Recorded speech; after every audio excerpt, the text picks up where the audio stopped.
sorry, sir. The power seems to be out. Yes, that's evident. Dreadful night. Indeed. That will be all, Godfrey. Of course, sir.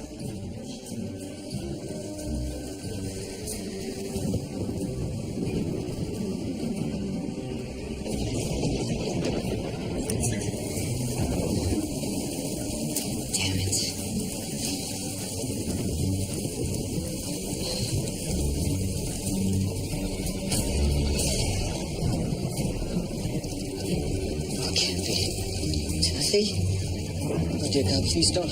I'm sorry. I'm so very sorry, Timothy! Timothy!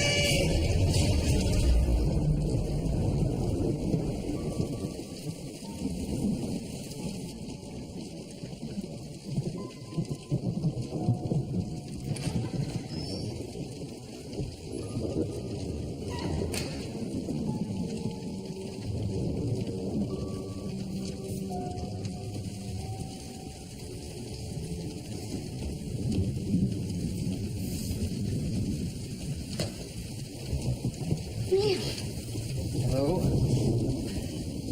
I came to see that you were all right. The electricity is out everywhere.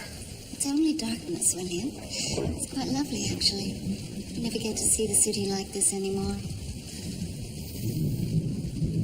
How was your day? Fine. And? It was fine. And yours? Also fine.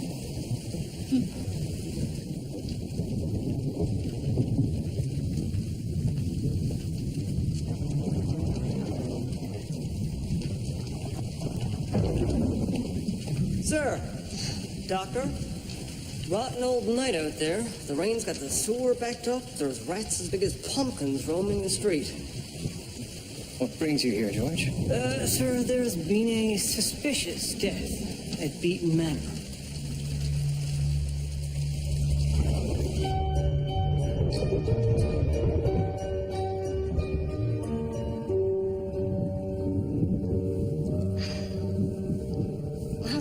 Beaton's neck was broken. In 2 places, it feels like. It appears he fell from that window. Well, that would do it. Was it accidental, then? Or was it suicide? Or was he pushed? I'll tell you what killed him. It was this house. What do you mean, ma'am? Claire. I'll say it aloud, what we've all said in whispers. That house is cursed. That house killed Master Chauncey.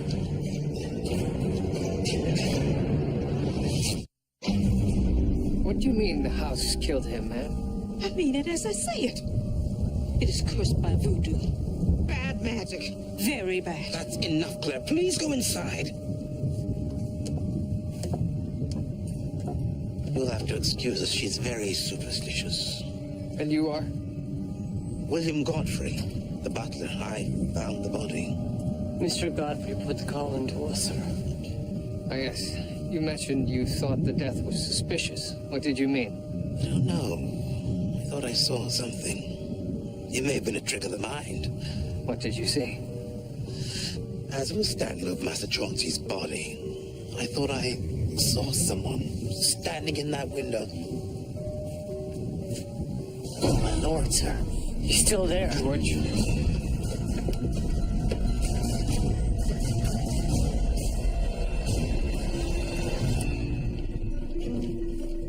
Detective Murdoch, Toronto Constabulary. Identify yourself. Ronald Beaton, brother of the deceased. I take it he is deceased. I'm sorry for your loss, Mr. Beaton. But where were you at the time of the incident?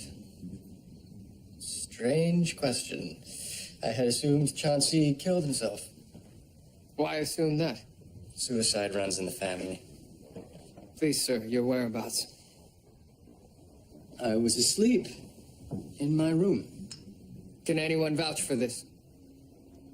I didn't push my brother out a window, detective. The exertion would have killed me first. How so? I have a bad heart. 2 attacks already. The doctors say the next will be my last. What do the staff say it was. They believe the house is cursed. It's not the house. His whole family is cursed. Sir? Well, we've had reports of... Oh, look at that. Several witnesses report hearing shouting just before the victim fell, sir. Oh. Well, that must have been what awakened me. George, gather all of the staff and residents in the drawing room. Sir.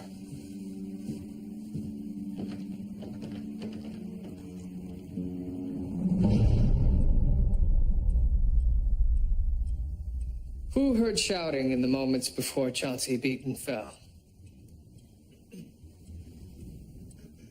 And who was shouting? Master Chauncey. What was he saying? He was shouting Master Timothy's name. That would be our half-brother. And where is he? In that jar on the mantle. His ashes. He killed himself last February. Ah, yes, I believe that was in the papers. My condolences. There are just two of us now. Yourself and... Byron, my husband. He should be home shortly. Why would your brother Chauncey be shouting your dead brother's name? Perhaps he felt guilty. Guilty for what?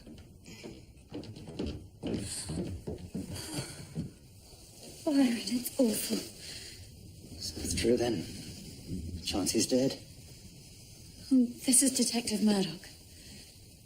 A detective. I'm sorry to ask at this time, sir, but where were you this evening at 8 o'clock? On my way to meet a business acquaintance. They can confirm this. Actually, no. He never arrived. It's not surprising on a night like that. You're not suggesting that I had anything to do? For God's sakes, man, it was a suicide. Who told you that? I just assumed. It's the curse. Who said that? The next person to breathe that word will be on a boat back to Haiti. Is that understood? No more of this mumbo-jumbo about voodoo and ghosts. If you'll excuse me, I have to change out of these damp clothes. A word, Mr. Beaton. George, I want statements from everyone here, please. Sir.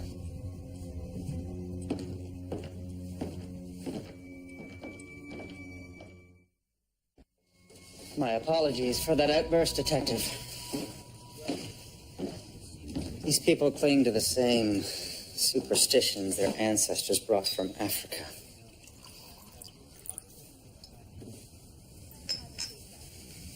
It's a bloody disgrace.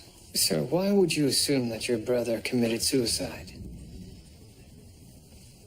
Chauncey was a troubled soul. Was his soul troubled by the suicide of your brother, Timothy? Chauncey was heard yelling Timothy's name shortly before he fell to his death. Ah, yes. Chauncey never got over it. And none of us have. My poor wife, she found Timothy's body in the pool, you know. We were all devastated. Did Chauncey feel guilt over Timothy's death? I suppose we all did.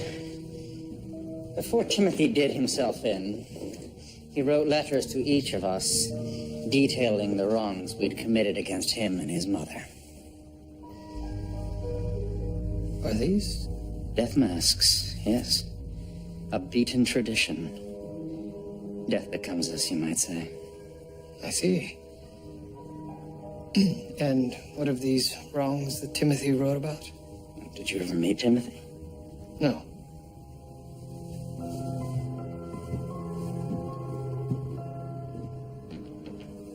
This was his final portrait. Yes, he was a mulatto. After our mother died, Father took up with a member of the household staff. And Timothy was the product of that union. My brothers and I didn't take well to having a brown bastard sharing our name, as you might imagine. Why would I imagine that, sir? We treated him rather badly. His mother, too, I'm afraid. And where is she? Shantae died last year of pneumonia. Timothy blamed me for that. Apparently the doctor I brought in was inadequate. And what wrongs had Chauncey committed? They quarreled the night before he died. His last words to Timothy were harsh. I know Chauncey felt terrible about it. Enough for Chauncey to take his own life? Perhaps something about these walls drives men to madness.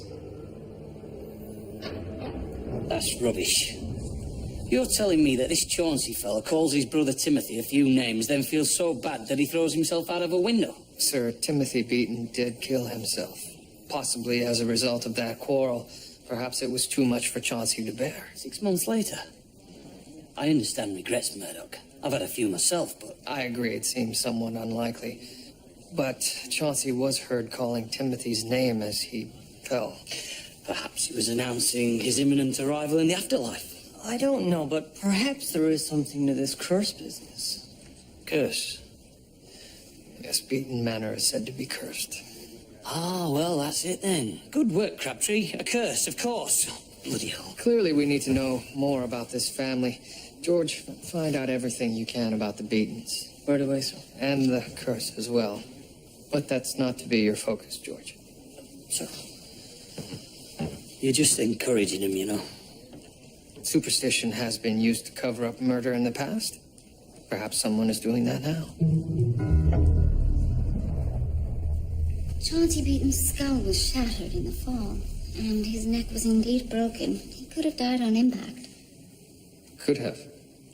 It wasn't necessarily the fall that killed him. In the seconds before, he suffered a massive heart attack. But to fall out a window, surely a heart attack would have dropped him right there on the floor. Yes, unlikely thing to step onto a window ledge. Point taken. Any idea what could cause a heart attack in a man barely 30 years of age? A number of things, really. Birth defect, weak arteries, extreme shock. Like an attack by an assailant intent on murder. Perhaps. Did you know them at all, the Beatons? Not well. I met Timothy on a number of social occasions. A sweet man. But tormented, I sensed. You're aware he committed suicide? Yes. Do you have any idea why? It was rumored that the woman he loved married one of his brothers. Byron, I believe.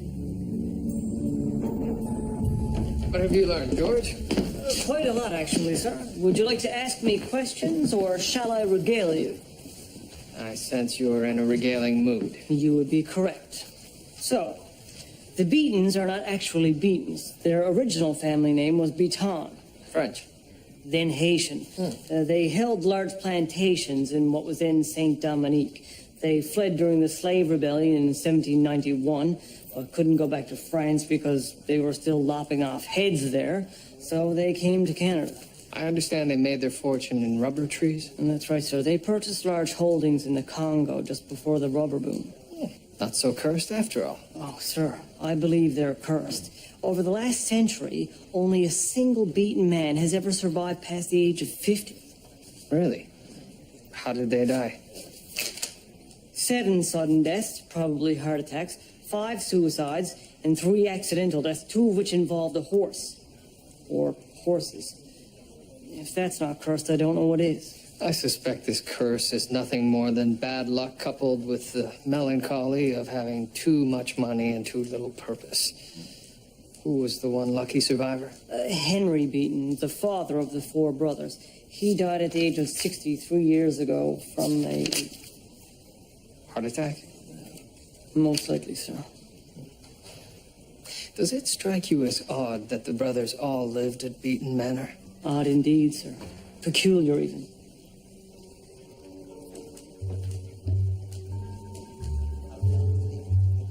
What have we here? I would have spoken to you last night. I meant to, but after Master Byron's outburst, I felt that... Say what you came to say, Mr. Godfrey. Well, how does one say such a thing without being judged insane? I promised no such judgment. Over the last 2 weeks, My niece Claire and other members of my staff have reported seeing an apparition wandering through the halls of Beaton Manor. A ghost. I dismissed this, of course, until last night, after you left. I saw him myself. It was the man I'd seen in the tower window, just after Master Chauncey died. Did you recognize this man? As God is my witness, sir. It was Timothy Beaton.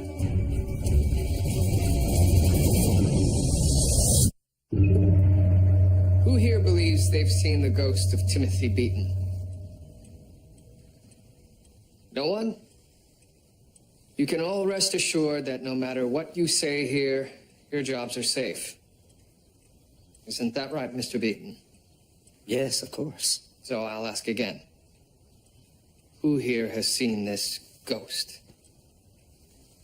Last week in the East Wing. He had on the clothes he was wearing when they pulled him from the pool. We've heard footsteps, too, but there's never anybody there. This is absurd. Ghosts don't exist. How do you know that, Byron? Don't souls arise from their bodies? They don't linger, Ronald. Maybe some do. The tormented souls. With unfinished business, like vengeance for wrongs done. You've been drinking. With good reason. Did we not deny Timothy his blood right? Did we not hound his mother to an early grave? Not in front of the staff. Did you not steal the only woman he ever loved and drive him to take his own life? How dare you! Gentlemen, If I were Timothy, I'd find my way back to us if I had to pass through hell to do it. George, I want a record of every sighting. Who, what, where, and when. Sir.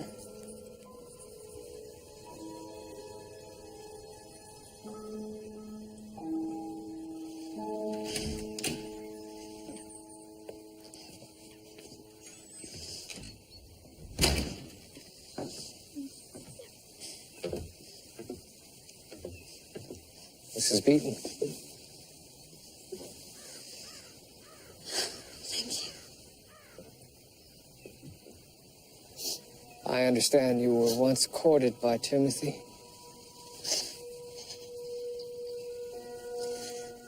Everything Ronald said is true. Timothy killed himself because of me. You can't possibly know that. No. He wrote a letter the day he died telling me as much. I searched for him. I was frantic.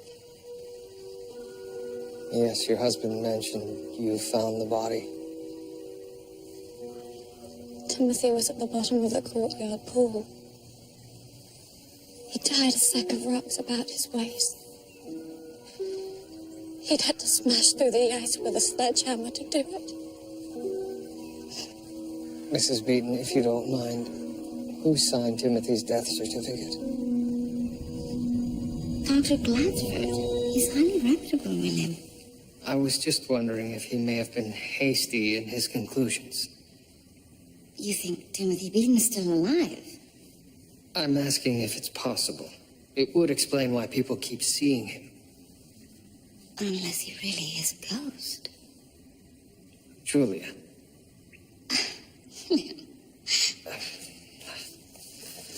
I have Dr. Gladsford's report here, if you wouldn't mind. Well, there were no vital signs. No heartbeat or breathing. His skin was cold to the touch. These observations were taken a full hour after Timothy was pulled from the water. I wouldn't call this hasty. So the report is unassailable. Given these facts, I would have drawn the same conclusion. Timothy Beaton is dead, William. Whatever's stalking the halls of the manor, it isn't him. so you're from Haiti then? No. Master Timothy used to take us there. He said it was our family's true home. Family? So you and Timothy were related? Well, he was my cousin's son, you know. Her name was Shantae. Ma'am, forgive me for asking, but if the Beaton family mistreated Timothy and your cousin, why did you stay on? Well, despite everything, they loved the Manor house. It's where they belonged. It's where I belong. So someone's been impersonating Timothy Beaton's ghost. There's no other explanation, sir. Pardon me, sirs, but there is. Perhaps it's time to consider the unthinkable, that Timothy Beaton's ghost is wandering Beaton Manor. I know how that sounds, but what do we really know about the afterlife? People say there's a heaven, but nobody's ever seen it. People have seen ghosts. And not just at Beaton Manor. My Aunt Primrose saw the ghost of my uncle... Not your bloody ants again. This constabulary will not go chasing after goblins. Oh, not goblins, sir. Goblins are small gnomish creatures that dwell deep within... Whatever our beliefs or disbeliefs, something happened at Beaton Manor. Now, George, you've made a list of the occurrences? Sir. Sightings in red, audible events, footsteps and whatnot, marked in blue. Each numbered in chronological order, beginning with November the 8th. This all started 10 days ago. Yes, always at night, usually between midnight and 3 a.m. 9 incidents. That's one per night. Right. We're going to be spending a night at the manor. Sir. If there is a ghost, I want it haunting my jail cell. Understand? You'll be fine, George. I appreciate that you're conducting an investigation, Detective. But the hour is late. Both of the masters of the house are asleep. It's not our intention to disturb them. Very well, then. I'll be in the servants' quarters if you require anything. Thank you. Good night. Right then, George. You and Higgins take the east wing. The inspector and I will take the west wing, and we'll reconvene here in the morning. And keep the chat down. We don't want to scare the ghost away. Oh, sir, I suspect the reverse is more likely. Just get to it, Crabtree. He's still watching us. Yes. It's quite unnerving. 6 months after my Uncle Percy died, my Aunt Primrose awoke to find him standing at the foot of the bed. Maybe she was still dreaming. I once awoke to find a group of dwarves staring down at me, and I was terrified, but... I must admit I find them a bit unnerving myself. Anyways, once I awoke fully, I realized there was nothing but piles of clothing I'd strewn about. I appreciate your point, Higgins, but my aunt wasn't dreaming. When Uncle Percy turned around, she saw a slit down the middle of his jacket. So? So it turns out my Uncle Percy had put on a few pounds before he died. The undertaker had to cut his jacket to fit him into it. The thing is, my aunt didn't know that. Really? God's truth. That is spooky. If you want spooky, I've been reading about this Haitian voodoo. They have creatures called zombies. They're the living dead. How can they be alive and dead?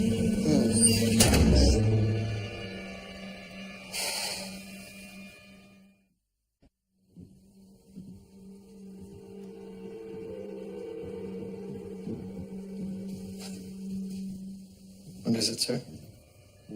Your footsteps.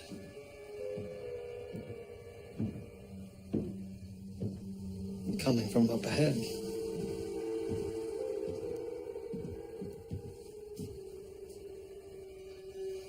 Whoever it was must have gone into one of these rooms.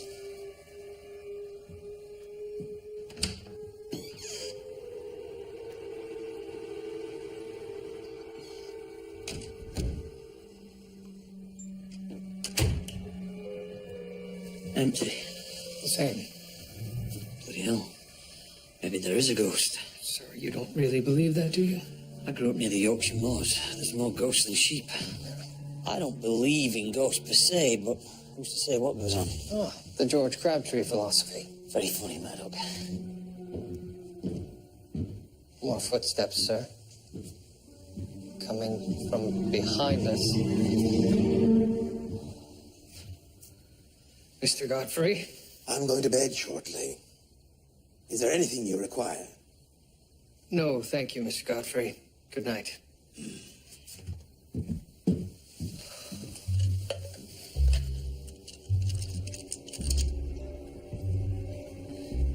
Did you just shiver? Yes.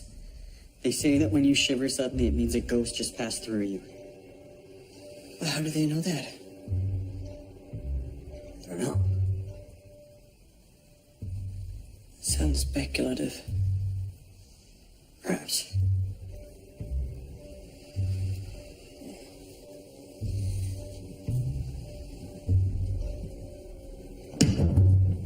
What was that? It came from... This is the room Chauncey Beaton fell from.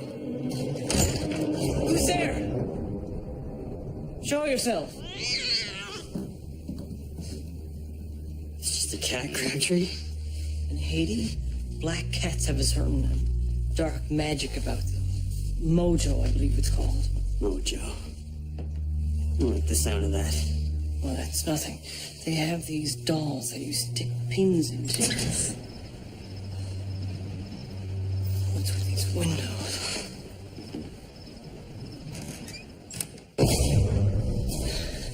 That's him. That's the ghost.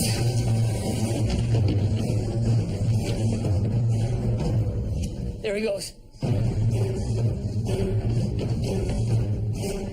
Where'd he go? Higgins fetched Detective Murdoch. And myself, George? Just go, Henry.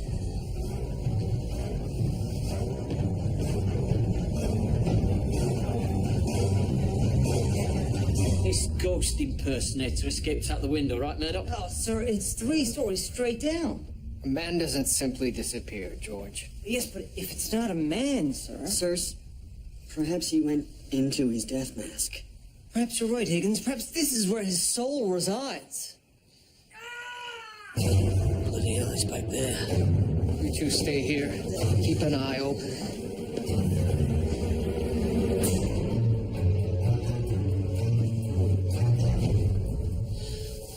Well? He's dead, sir. Murdoch, what in God's name is going on in this house?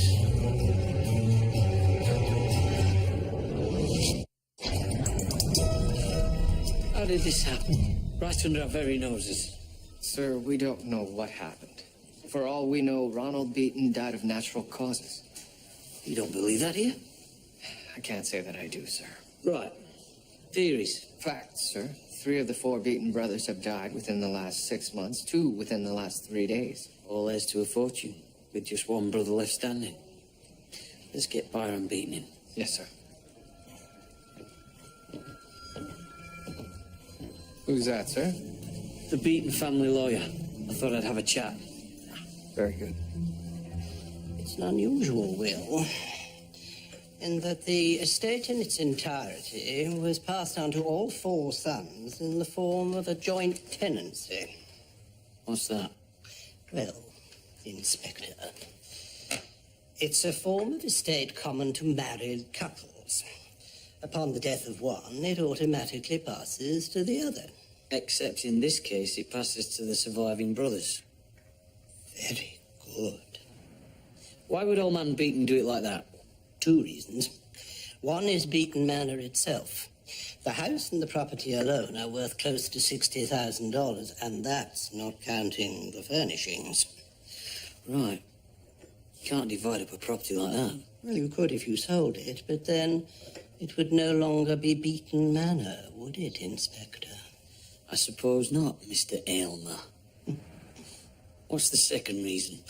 There was a concern expressed by one of the siblings that the youngest son, the mulatto... Timothy.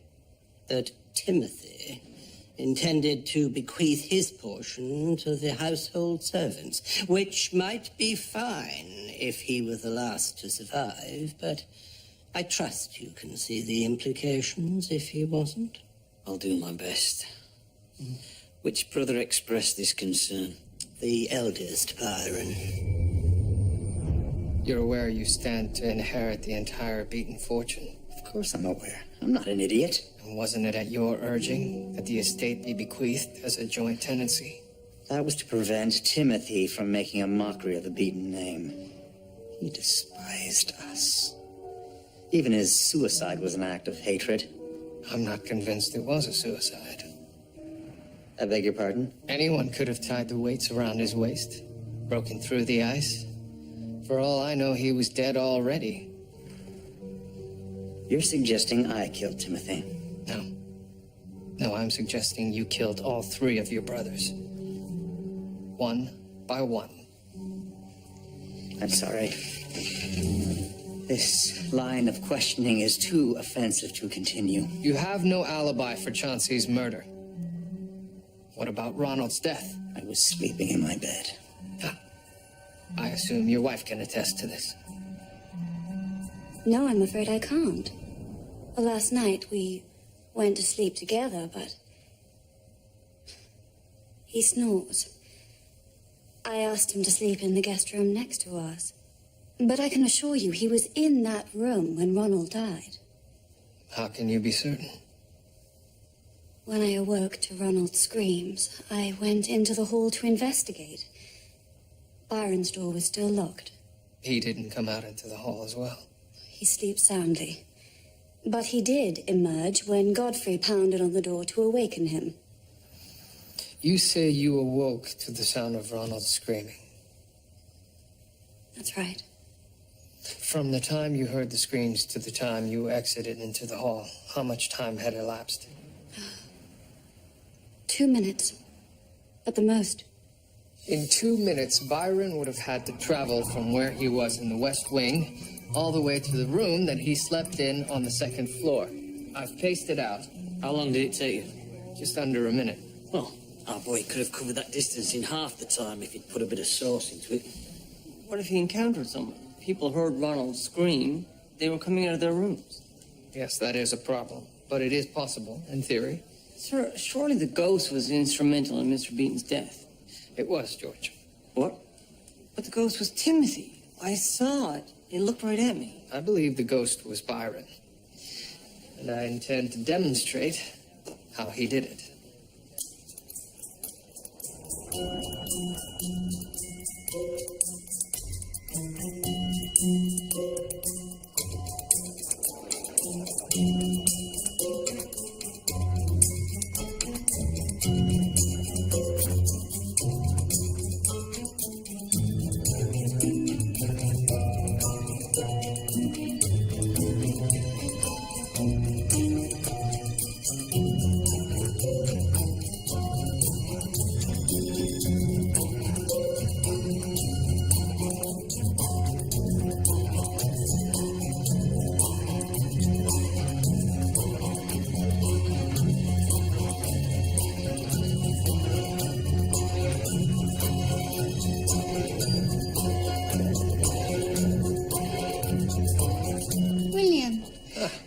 Come in. I see you've completed the mold. Latex rubber, you say? Yes, recent additives have made it pliable and strong. The process would have been familiar to a rubber magnate like Byron Beaton. Well, speaking of, I've completed the post-mortem on young Ronald. Heart attack? Massive. Almost goes without saying. Very good, William. You'll need to shade in the eyebrows and so forth. Color the skin. Yes, I'll need to cut holes for the eyes and nostrils. Wouldn't there be a gap between the mask and the skin around the eyes?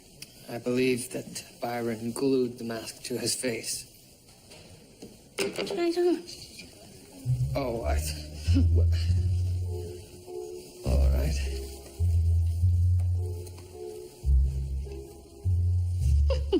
William, you're a sport. By the way, there's a lecture tonight on the Michelson-Morley experiment. 7 o'clock. Oh, yes. I'd love to, but... Yes, I know, it's last minute, but I'll drop by anyway. If you're free, we can go. Murdoch, I've been thinking... Oh, bloody hell. Good God, man. Quite effective. This how Byron did it, then? Yes, well, the mask would need a few more details, but I believe so, yes. All you have to do now is find that mask. Is this absolutely necessary? I'm afraid it is, Mr. Godfrey. Stop this! Stop this now! Not until we find what we're looking for. By whose authority? We found nothing, sir. I'll have your badge, Murdoch. Ah, yes. Just give me a moment, Mr. Beaton. Checked everywhere, George. Sir, floor to ceiling, wall to wall. Then it must be behind the walls. Behind, sir? Think, George. This so-called ghost that you followed, he didn't simply disappear. He had to have some means of escaping undetected. Isn't that right, Mr. Beaton? I don't know what you're talking about. There are secret passageways throughout this house, are there not? Fine, George, please fetch a crowbar. I won't have you destroying my house. Then tell me where the entrance to the passageway is.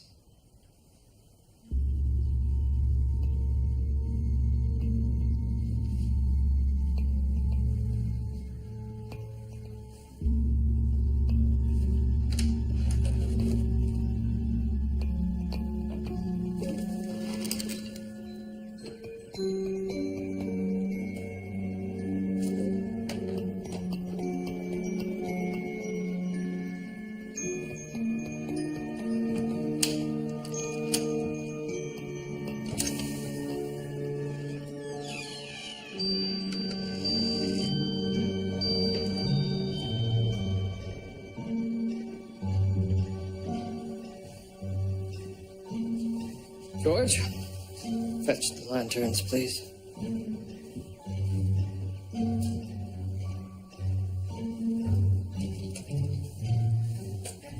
After you, Mr. Godfrey. Sir? Go ahead. Do these passageways go throughout the whole house? Yes. Emery Beaton and his family escaped with their lives through secret passageways built in the house during the slave rebellions in Saint Dominique. Advantageous to have a ready escape in the event your slaves rise up against you. Sir, this must be where the footfalls you heard last night came from. Yes, George, I believe we heard Byron on his way to make his ghostly appearance to you and Henry. I'm sure you're mistaken, sir. Careful here, some of these boards are loose.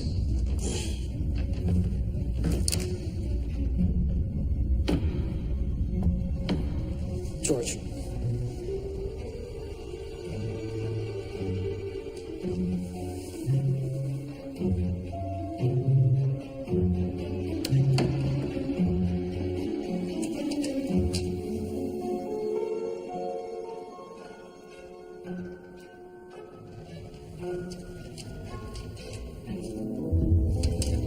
Sir, that must be the mask the killer used.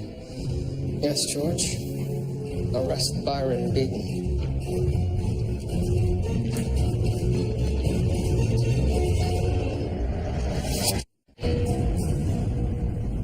What are you thinking, sir?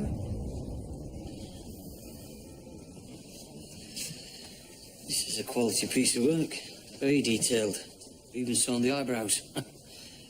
What are these for the eyes? Stained glass? Easier to see through, I suppose.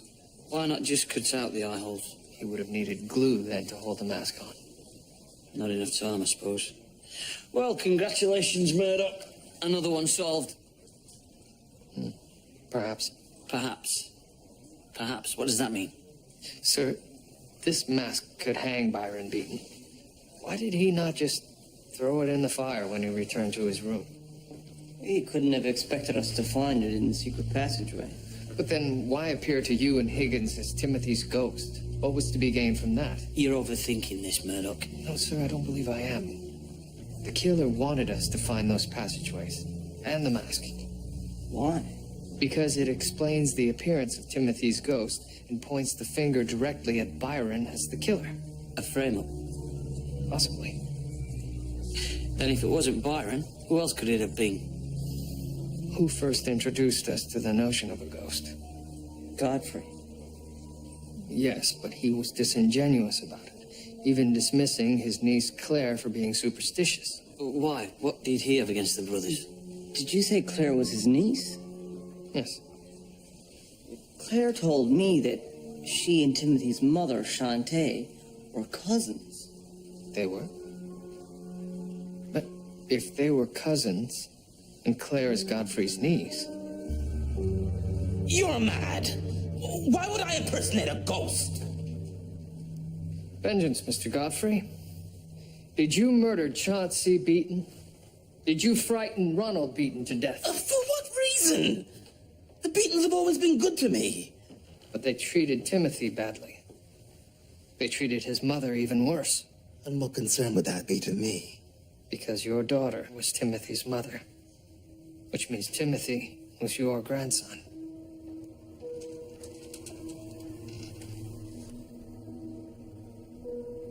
Yes. But I swear to you, I wasn't the one wearing that mask. I didn't kill anyone. Mr. Godfrey.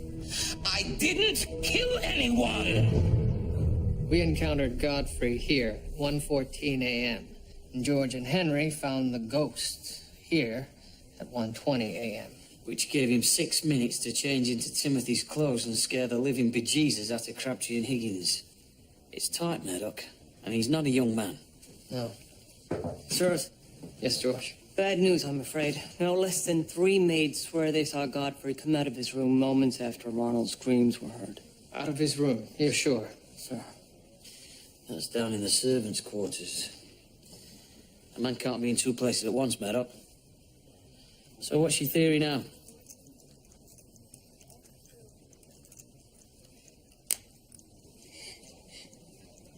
Murdoch? Murdoch! Sir. George, you said the ghost looked directly at you. That's right. Gentlemen, I believe we have to return to Beaton Manor.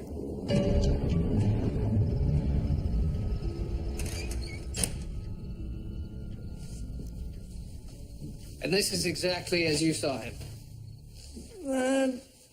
Yes. But? Well, it's hard to explain, sir. The ghost looked at me. And these eyes stare straight ahead. Exactly. And now you're saying that the killer never wore a mask That's right, sir. because he couldn't look Crabtree in the eye. Sir, eye contact is unmistakable. It's powerful. One can always tell when someone is looking at them. But only seeing eyes are capable of this. The eyes of the mask are dead. They don't connect. So Timothy did it. Except that he's good and dead. So it was either his ghost or his twin, which he didn't have. So we're back to the ghost. Or perhaps it was his zombie. It wasn't his bloody zombie either. What is a zombie anyway? Sir, it's a man who wakes from the dead after a certain voodoo spell. And did he reconstitute himself from his burnt ashes as well? George, where did you learn about these zombies? From my readings, sir. But the maid, Claire, knows more about them than I do. Readings. I don't know much about it, Mr. Murdoch. I stay away from that kind of magic. Tell me what you do know, Miss Claire. The Boker, he's a magic man. A sorcerer. He rubs some kind of magic powder into you and it kills you dead. But you don't stay dead. When you wake up, your soul is gone and it stays gone. That's all I know. Well, it's a shame Master Timmy's dead. He could have told you everything. But he knew about this. Every time we'd go to Haiti, he'd go to Boker's to learn their secrets. I think he wanted to be a Boker himself. Turn his brothers into zombies. A powder? What sort of powder? All I know is that when taken into the body, the poison induces a death-like trance from which the person eventually awakens. And you think Timothy could have taken this powder to fake his own death? Yes. Do you think it's possible? William, I haven't even had my morning tea. Yes, I'm aware of that, but Well, I suppose it's possible in theory. The poison of the puffer fish can paralyze the diaphragm and slow the heart rate to almost zero. The pufferfish is from the Caribbean. I believe so. Could this poison have constituted the Bocor's powder? I suppose it's possible. But you can't just slow the body's heart rate down without consequences. The brain requires a constant flow of oxygen. Or tea. The maid also said that when these zombies awoke, their souls were gone. Perhaps what they perceive as a lack of a soul is actually brain damage. Could this be done without suffering such damage? Well, you'd have to slow the body's metabolic functioning. To do that, you'd need to cool the body to just above freezing. By plunging it into a frozen pool in February. Pufferfish. There's a fish that's actually called puffer. Yes, sir. The effects of the fish's poison last approximately 12 hours. Long enough to get a declaration of death and to make a death mask. How did Timothy avoid being cremated? I suppose he snuck out of the casket when he was sure no one was around.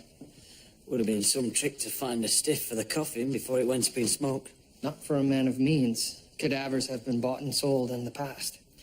He couldn't have done all this by himself. No. I believe he had an accomplice. Who? I've given this some thought, sir. Timothy may be alive, but he can't very well collect on his inheritance. No. It all goes to Byron at this point. That's right. And if Byron is to hang, then who would collect once he was dead? The wifey. That's right. The same woman who discovered Timothy's body. The same woman who was once courted by Timothy. Oh, that should be the last of it. Going on a trip, Mrs. Beaton? Yes, Detective. I'm going to Montreal for... well, I don't know how long. I just know that if I stay in this house another day, I'll go mad. Yes, I understand. Bad memories. My husband murdered his own brothers. And what could make him do such a thing? Oh, there must be some kind of evil in these walls. Is this a permanent move, then? I don't know. And what of the estate? Let the lawyers have it. I want nothing to do with it. As far as I'm concerned, it's all cursed. Good day, Detective. Good day, Mrs. Beaton. Sir, you're not just gonna let her leave. She's not leaving us, George. She's leading us.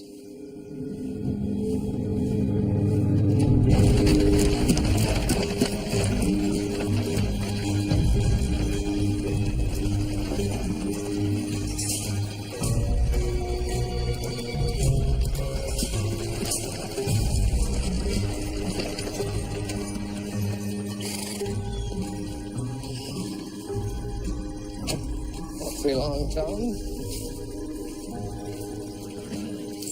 Hello. Good day, sir. How can I help you? I'm looking for Rowena Beaton. I'm told she's staying here. Yes, but I didn't know she was expecting visitors. Let me call for her. Rowena, a gentleman is here to see you. And your name, sir? Aldington Bird. Pleasure to meet you, Mr. Bird. The same. And you are? Detective William Murdoch. Of the Toronto Constabulary.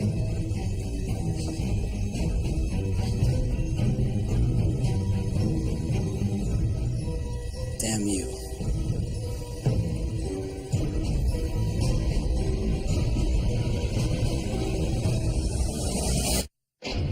It was all a sham then. Every caress, every sigh of affection.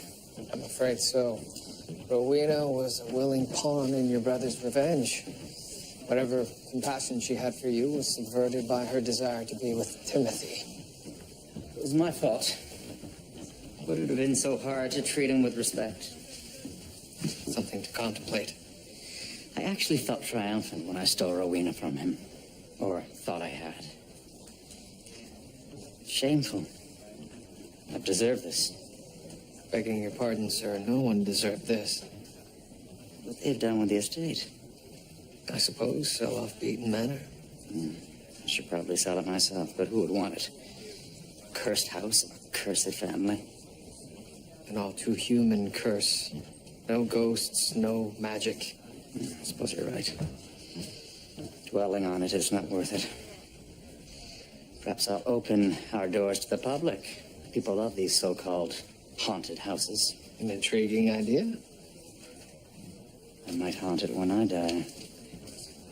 Which, given my family history, could be any day now. That was a joke, Detective. Glad to hear it. Well, thank you for everything. Good day, Mr. Beaton. And superstition be damned. Good luck.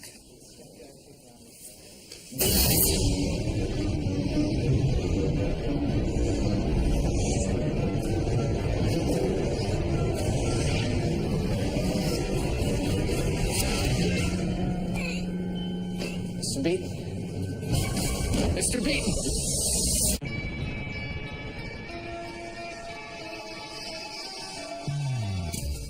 And there's more brand new Murdoch Mysteries next Tuesday at 9. And to get the inside info on our brand new hit Castle, head to our website, theperfectalibi.co.uk.